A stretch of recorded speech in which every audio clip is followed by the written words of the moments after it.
welcome to another episode of our agency podcast. I'm our foster care and community engagement coordinator at Marion County Children's Services. And with me today, I have two guests from Turning Point. We're kind of celebrating, I'm not sure if that's the right word, but celebrating Domestic Violence Awareness Month. So I'm really excited for them to share about all of the services that Turning Point provides. So I'm gonna go ahead and allow you guys to introduce yourselves if you wanna start. Sure, thank you. So I am Amber Scott, the new president and CEO over at Turning Point. And my name is Deb McCurdy. I'm a victim's advocate. I've been with Turning Point. I'm now on my 8th year. So I'm very glad to be here, and I'm very glad that we were invited to talk about domestic violence. And October is Domestic Violence Awareness Month. So what a great way to wrap up the month and having this conversation, and hopefully, like I was telling them before we started, my goal is always 100% anytime we have people on. Obviously, I like for people to know how we all work together in the community, but definitely to raise awareness of what you guys are doing over at Turning Point. Some awesome stuff. So we're gonna do just a brief overview maybe about what your agency does to serve actually not just our community, but our community and Delaware, and probably even further than that reach. Right. We actually serve 6 counties, Marion being the local county here. And the counties that we additionally serve is we also serve Delaware, and I work out of the Delaware agency. And then we have Morrow County, Union County, we have Wyandotte County, and we also have service provided in Crawford County for domestic violence victims. So in total, we serve 6 agencies. So we're busy. We have 4 victim advocates. And a victim advocate just means that we handle more of the perspective of the legal and helping our victims to understand what goes through with a domestic violence case and try to prepare them and understand legal terms, but in their layman terms, so they know what to expect. And we provide that for every county of our 6 counties. I think that's super important, especially when you're talking about dealing with court. That can be overwhelming, and then some of that language does not communicate well with everyone out in the community. So, If I could, yeah. I'd like to also touch on the fact that we, in addition to victim advocacy, we also provide some prevention programming as well as in-shelter services. But the biggest thing that I want to bring about is that we are a 24-hour access site in all counties. So if there is a situation where individuals are experiencing domestic violence in the middle of the night, so to speak, we are available to you at all hours. So that's all 6 counties? Yes, correct. Okay. Yep. So I know, of course, of Marion, and then Delaware is your newer location. So in those other counties, how does that work then? So we have our 24-hour crisis line, and I'm sure you'll put them in the details below for us, but that's the first point of access for us. So if you're in a situation that you're trying to get away from, individuals can call that crisis line at any point, and there will be someone available there to take your call and facilitate the process of getting you into shelter if necessary, or at least out of an endangered situation. Wow, okay, so I feel like we've already kind of naturally started coming this way, so I'd like if you guys could maybe explain to everybody what are some of the services specifically that you guys provide. Yeah. Well, I can mention a few of our shelter services. When possible, if they elect and they are qualified and good candidates, we can provide free shelter services for victims of domestic violence. We ask that the victims call in and do a screening process, an admission process. They are welcome also to bring any kids that they have the custody of and come into the shelter. Once they get into the shelter, they are provided with a room, they're provided with housing. We work with them to see what they need in their lives. What is it that it's going to take to make them independent and out of a violence filled home? So it may be jobs. It may be something so simple that we take for granted as a driver's license, but you need a driver's license in today's world, and that's to get your kids back and forth to school or to doctor's appointments if needed. But while they're in the shelter, our job is to coach them. We want them to become independent as parents. We have parents that have come in with no driver's license, so that might be one thing. Like I said, being able to attend meetings for their children that go to school. Some children may have an IEP, so we want to be sure that the parents understand the language in that to assist their own family. In the shelter too, they do peer support groups where it is victims talking back and forth what led them into this relationship, what their needs are. And we are now doing those by Zoom. So if someone wants to call in now, we can do a brief screening with them, and we can do group support with them via the internet. Wow. So that's one step that the virus has delivered to us, is to think of optional ways to let people know that we still care about them. We're up, running for business. The shelter is open. Both shelters are open, the one in Marion and the one in Delaware. The caveat with Delaware is it was renovated. I think it was about a $3 million project. If they have dogs that are in good shape, cats, animals, we have a kennel in the Delaware facility. Okay. We found that many victims would not leave, and to me, a victim is a victim. If it's a hurricane victim or a domestic violence victim, you're less likely to leave if you have to leave your children's pet or your own personal pet. Loved ones. Yes, they are. They're a part of your family. So that was considered when Delaware came into the picture, and it's been very successful. So if it is a victim, we have so many shelter services. It's a great place for them to come, and it's safe. I think there are like 17 screens with our campus that is monitored by camera. Very safe. It's locked doors, so an abuser cannot come into the building. So it's very safe. Highly recommended if you need safety due to domestic violence issues. Call in. It's there. It's waiting for you. Just take the opportunity. And that's great. Thank you, Deb. I think to sum it up too, we like to categorize our services in 3 different areas, prevention being the first. So we do provide programming to teens from an outreach perspective, where we actually go into schools. Of course, as she mentioned, COVID-19 has changed how we impact those children. So we're thinking strategically about how to continue to access them via Zoom or by electronic modes. Then there is in-shelter services. So that's more of your crisis-related situation where you're not safe and you're trying to get away from your abuser as quickly as possible. And as I mentioned earlier, that's our 24-hour access hotline. You enter the shelter by way of calling that. An advocate or person is there available to listen to you at the time of your call. And then we, of course, transition you into shelter so that we can get you to a safe place. Deb mentioned that both of our shelters are beautiful. The one in Marion has been in the community a lot longer, but we do have a new, very shiny new penny, I guess we could call it, in Delaware, and it is a very safe campus. Both of them are.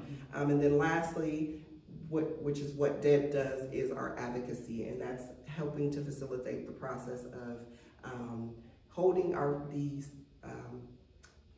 making sure that the individuals who are guilty of certain crimes related to our victims are held accountable, and Deb helps to facilitate that process. Awesome, that's amazing. It's interesting to me because I remember as a child, my mom had done some work with Turning Point, just volunteer, I think, and it was an unknown location house, and so that was a long time ago. Now to see how much you guys have grown, and even back then doing some awesome, amazing things.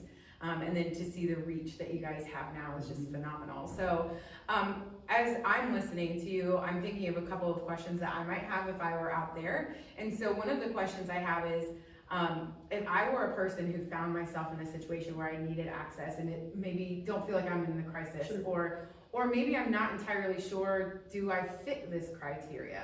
What kind of recommendations would you have for me to to deal I with would that. still encourage you to call in. Yes. Because we can meet people as they are. I meet several people during the week, either at the shelter or out in the community, and it's not necessarily legal things that they need, but I can refer them to other agencies.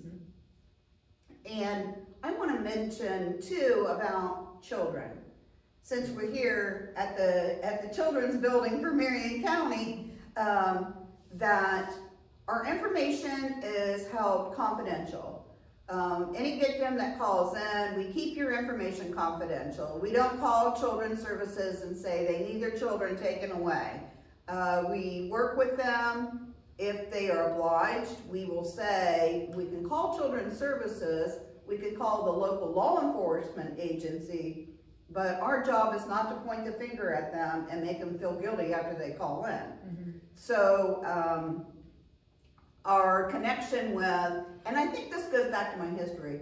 For 19 years, I was a victims advocate coordinator for CASA for Delaware County. So I was in the court every single day. But I also was trained in domestic violence at that time. And the reason is, it's another layer of how children struggle within homes. Yes. And especially if it's kept a secret. So I was trained in that. So I said, I just came from little victims over to big victims. In many households, that is a layer of why a parent cannot parent. Yeah. So that is a great question, which points me to we have what's called a hot card, where we provide information to the community about what red flags to watch out for, because there aren't glaring ones all the time, and sometimes you cannot identify with whether or not you're going through domestic violence or not. So I'll just touch on a few. One is, has your partner ignored your feelings, right? Are you expressing yourself to this individual and they're not hearing you? And if so, that could be a form of mental abuse. Has your partner continually criticized you? Again, that's a form of mental abuse. Some people go through that regularly and they do not realize that that is a form of mental abuse. Does your partner insult your friends and family? Are they trying to isolate you? Are they trying to remove you from the people that care about you the most? And then, does your partner humiliate you either in private or public? Again, all of these are forms of mental abuse that are always glaring, do not happen on a regular basis, but are things over time that could lead to psychological damage. And so we try to encourage our victims to look out for these things. We've done it so much so that we actually have a red flag tent card that people can access.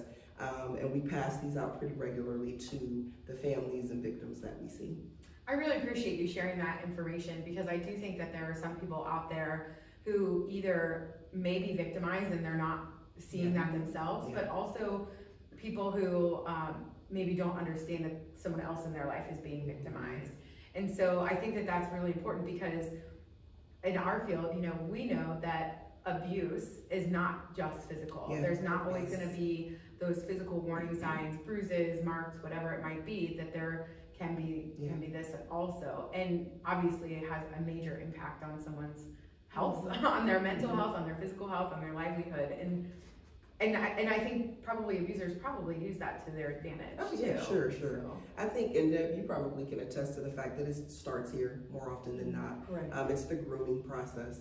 And so what they'll do is damage you psychologically first, and then the physical abuse typically follows. And so we are very intentional about making sure that people, like you said, understand that this could be impacting you, or watch out for this for your friends, because it may be a friend, and sometimes you could be their only support or their way out. So yeah. So something I want to touch on, because I understand this, but I'm not sure that we set it out flat. Do I have to have criminal charges involved in order to access your services? No, you don't.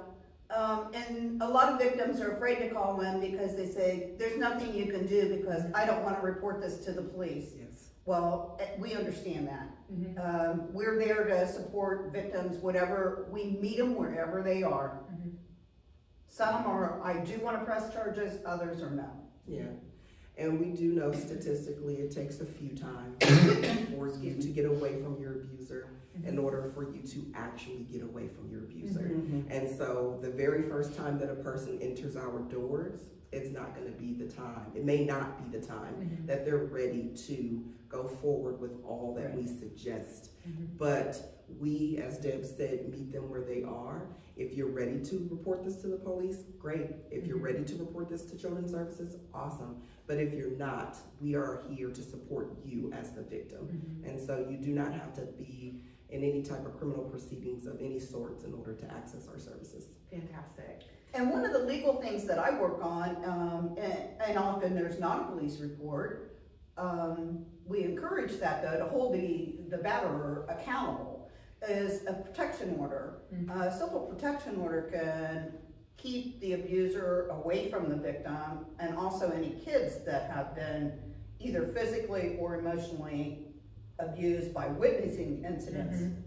So that's a process within itself, and we always stand by the victim, and we'll attend the hearings with the victim, try to get them, if they need an attorney to file that, we will help them through legal aid or Ohio Domestic Violence Network or other independent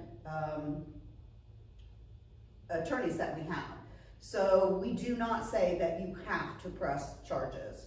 A lot of ours is education. And once they realize that the light goes on with the victim and they'll be, oh, this has been happening for 2 years, I just couldn't recognize what it was. I couldn't put a name to what is going on in my house, or I haven't been able to explain to my kids. So, yeah, it's not necessary. It's helpful, but it's not gonna turn anybody away from services, definitely. So my next question, when it comes to all of this conversation, I know I didn't write these out for you, but is if I am a person who sees some of these red flags in a friend or a family loved one, you know, what advice would you have for someone to help kind of support that person in their life? That's a good question. My tip would be to let them talk, to have a conversation with them. Encourage them to talk. And tell them that you've heard of this place that provides confidential service, and go from there. But and they have to trust you too. You know, say, I understand, or I've noticed, and this is a very difficult situation for very close friends to listen to your story if you're a victim, and also family members. There's devastating stories out there, so it's very difficult, but to let them talk.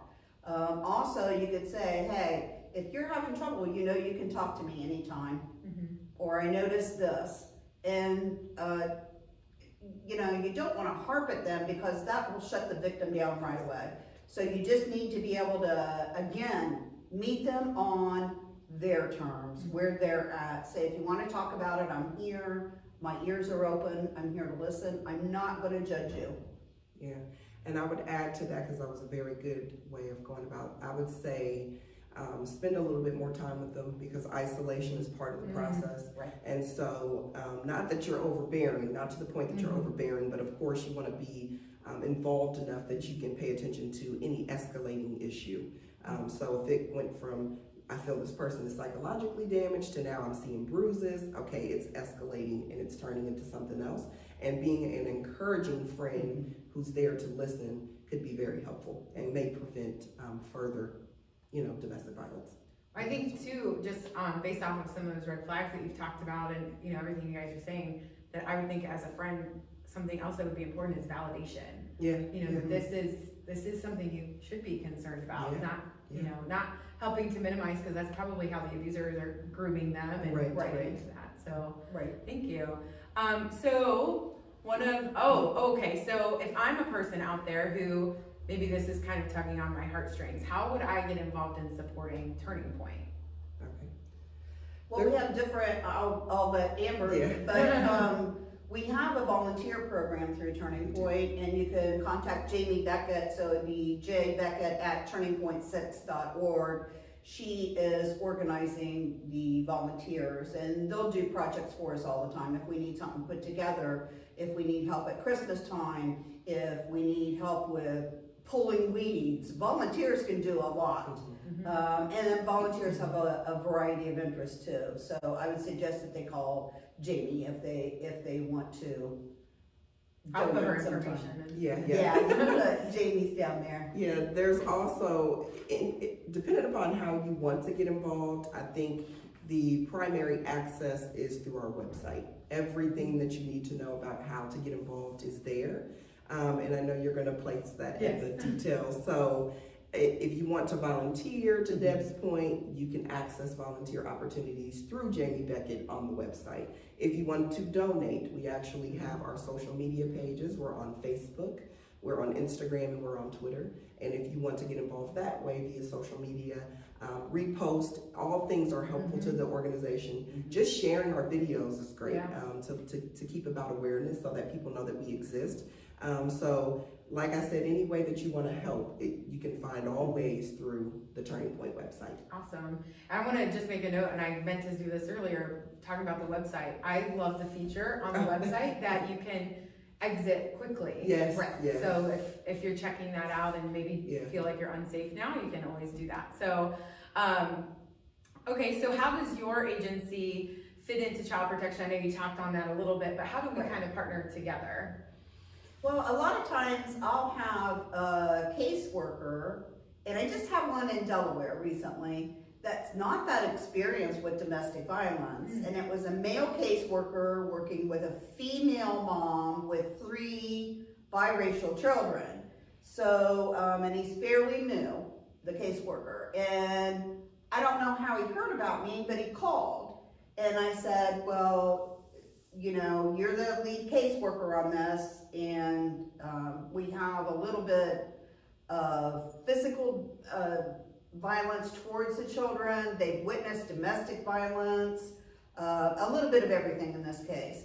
So they actually called, and the mom said she would like to have me there at a couple of her meetings. So I went over to Jobs and Family Services and sat with her and made sure that she understood what the department was asking her, what her answers were, if she needed anything clarified.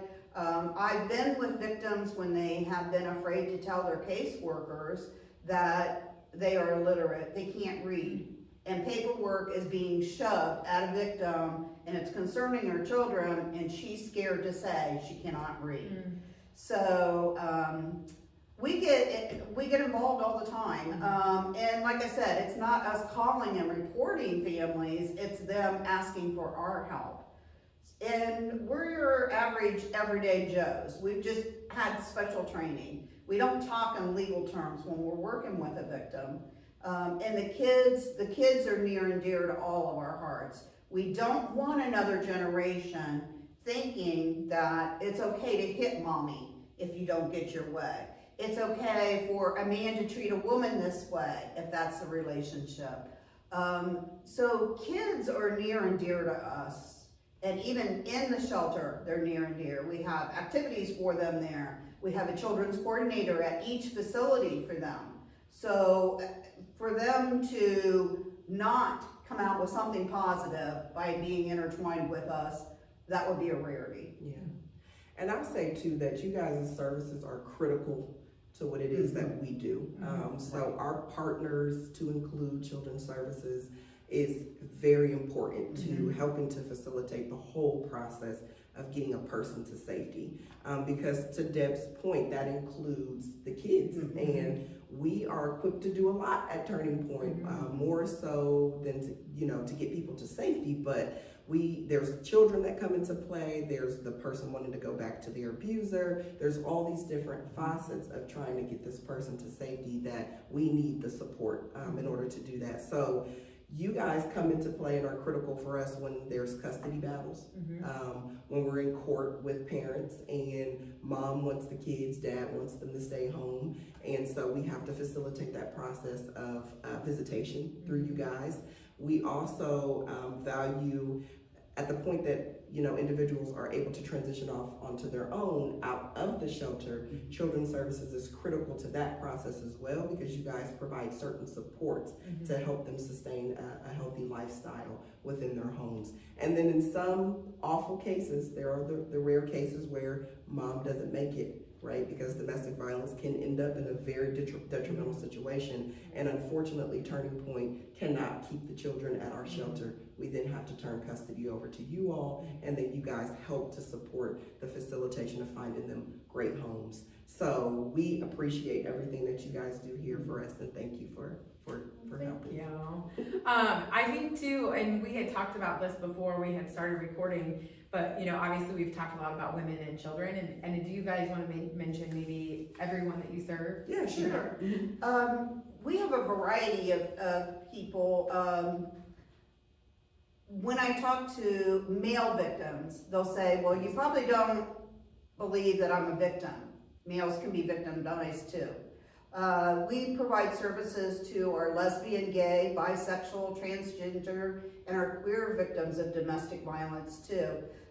We do have the male victims that we serve. If they need shelter, we provide them shelter also. They're housed in separate rooms. And we treat each victim with dignity and respect. Everyone deserves that. No matter what your preference is, sexually or who your partners are, that's not our concern. Our concern is safety issues. So even at that population, we provide services. Thank you. Awesome. So that is about the end, but I actually do something interesting on my podcast. I always have an unscripted question. Gotcha. Which I've given you several, but I was like, I think this is number 4. Yeah. So here we go. I know. The previous ones don't count. So what I would like for you guys to share, and so I'll ask you the question, and then I'll kind of talk to everybody for a minute, and then I'll come back to you. So it gives you a minute to think about it. But hopefully this is a real soft one. I would love to know if you would share with everybody what it is that made you want to go into this field and to help serve the community. So as you're thinking about that, again, we'll put the contact information for Turning Point in the description. I'll have some of that information across the bottom of the screen. If you find yourself in a position where you're not entirely sure, am I a survivor of this situation, am I not, give them a call, reach out to them, see if they can help guide you in certain ways. And then if you have a loved one in your friend or family circle that you would like to help connect with those services, just be a support to them, as they were saying, just help listen and validate maybe some of their concerns. And then of course, if you want to get involved, please reach out. I'm sure, you know, they could really use that support. Like she said, even if you're just coming to pull weeds, I can pull weeds. Right. You can't tell if you look at my house, but I can pull weeds. I physically am capable of that. We'll take it. Right. So who would like to start? Oh, why did I get into advocacy? Yes. Yeah. Well, actually, I had a very blessed life. I had 2 parents within my household. I had 2 older brothers that were very kind and good to me. And when I got out of high school, I like people. So when I got out of high school, I took some jobs that I probably didn't care that much for. One was like a legal secretary, so I was just typing paperwork all day. I've pretty much always been in the insurance field, medical field, and legal field. So then I started thinking about, well, what can I do to help kids? So then I became, like I said, the children's coordinator in Delaware for CASA, and then I moved over to the domestic violence day-to-day advocacy through Turning Point. And like I said, I chose this because I wanted to feel that I was doing something good, something good. I could sit and type paperwork all day long, but that's not really fulfilling for my personality. So, and it is for some people, but I get that. Yeah. It is for some, but for my personality, that wouldn't work. Right. I'd be sitting there thinking, well, why hasn't somebody helped them? Or I think I could give them help. So that's how I got into this, was just knowing that I had a good life, and not all kids, not all women, well, and men, they don't have that. So how could I better my community? I was brought up, you give back to your community. So that's how I became involved. So, and I love it. I love it. Awesome. Yeah, so my story is a little different than that. So I too started in the financial space many years ago, probably about 16 years ago. Made tons of great money. It was great work. Wasn't being fulfilled. I had that same issue. I'm like, I need to be doing something for people. I'm doing it on the side, at home, all the time. I may as well get paid to do this. So let me branch out and see if I can find. So I started in community-based work in Columbus, Ohio, and worked there for about 16 years. Grew tremendously, had access to and provided some services to victims of domestic violence while I was there.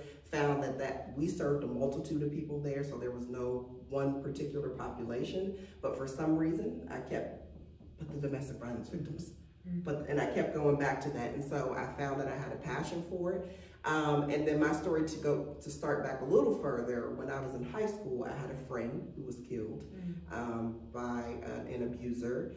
He actually killed her and himself. And so I couldn't figure out, I thought I had gotten over that, right? Life goes on. I grew to older age. And when I was working with this particular population, I kept having this special, this was my niche. And I was able to really facilitate the process of people getting to a better situation in that particular niche. And so after evaluating, because you have to sit down sometimes and say, well, what is it about this particular population? I linked it to that devastating experience that I had as a child. And we were about 17, well, I was 17, she was 16. And so it let me know that domestic violence can start very early and can continue on through your adulthood, and that those types of tragic situations is what impacts your ability to serve the community in the best way. And so although I worked in community action for many years and I served all of these different people, my attraction to that and wanting to fix that as a problem remained. And so I'm here today and have transitioned. Wow. Yeah. Amazing. Yeah. Both of you. Thank you so much. So that's it for us. We all survived, we made it through, right? So once again, if you have any questions, definitely feel free to reach out to Turning Point. If you have anything that you would like to see featured on our podcast, please feel free to get a hold of me, and my contact information will be down below. And as always, thanks for watching and have a great day. Bye. Bye.